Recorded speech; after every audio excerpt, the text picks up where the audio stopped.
অল্পের জন্য বড়সড় রেল দুর্ঘটনা এড়ানো গেল। নিউ জলপাইগুড়ি চেন্নাই এক্সপ্রেসের ইঞ্জিনের ব্যাটারি খুলে যাওয়ায় বিপত্তি ঘটে। ওড়িশার সাবিরা হল্টের কাছে চলন্ত অবস্থাতে এই ঘটনা ঘটে। মুহূর্তের মধ্যে ট্রেন থেমে যায়, তৈরি হয় আতঙ্ক। রেল সূত্রে খবর, ট্রেনের ইঞ্জিনের ব্যাটারি খুলে যাওয়ায় ট্রেনটি দাঁড়িয়ে পড়ে এবং প্রায় 2 ঘন্টা আপ লাইনে আটকে থাকে।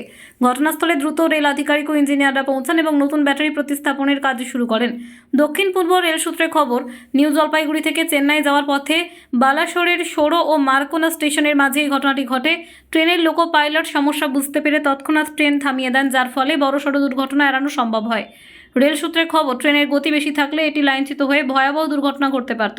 দুপুর 2:45 নাগাদ ঘটনাটি ঘটে। 2022 সালের জানুয়ারিতে ময়নাগুড়িতে ঠিক এইভাবে লাইনচ্যুত হয়েছিল বিকানের গুয়াহাটি এক্সপ্রেস, যার ফলে বহু প্রাণহানি হয়। এই ঘটনাও বড়সড় বিপদের ইঙ্গিত দিচ্ছে। এদিকে হাওড়া বর্ধমান কড লাইনে ফাটল ধরা পড়েছে। গতকাল বেলমুড়ি স্টেশন সংলগ্ন এলাকায় হঠাৎ বিকট শব্দ হয় এবং বেঙ্গালুরু গুয়াহাটি এক্সপ্রেস ট্রেনটিও প্রচণ্ড ঝাঁকুনি দিয়ে দাঁড়িয়ে পড়ে। গেটম্যান ছুটে গিয়ে দেখেন লাইনে ফাটল দেখা দিয়েছে। তিনি সঙ্গে সঙ্গে স্টেশনে খবর দেন এবং কিছুক্ষণের মধ্যে রেলকর্মীরা ফাটল মেরামতের কাজ শুরু করে দেন। 1 ঘন্টার মধ্যে লাইন মেরামত করে ট্রেনটিকে পুনরায় রওনা করানো হয়েছে। একদিনে 2টি বড় রেল বিপর্যয়ের আশঙ্কাজনক ঘটনা সামনে এসেছে। যদিও রেল কর্তৃপক্ষের তৎপরতায় বড়সড় দুর্ঘটনা এড়ানো গেছে, তবু বারবার এই ধরনের ঘটনা রেল নিরাপত্তার ব্যবস্থার দুর্বলতাকেই তুলে ধরেছে। বিশেষজ্ঞরা মনে করছেন, যাত্রীদের নিরাপত্তা নিশ্চিত করতে রেল কর্তৃপক্ষকে আরও কঠোর ব্যবস্থা গ্রহণ করতে হবে।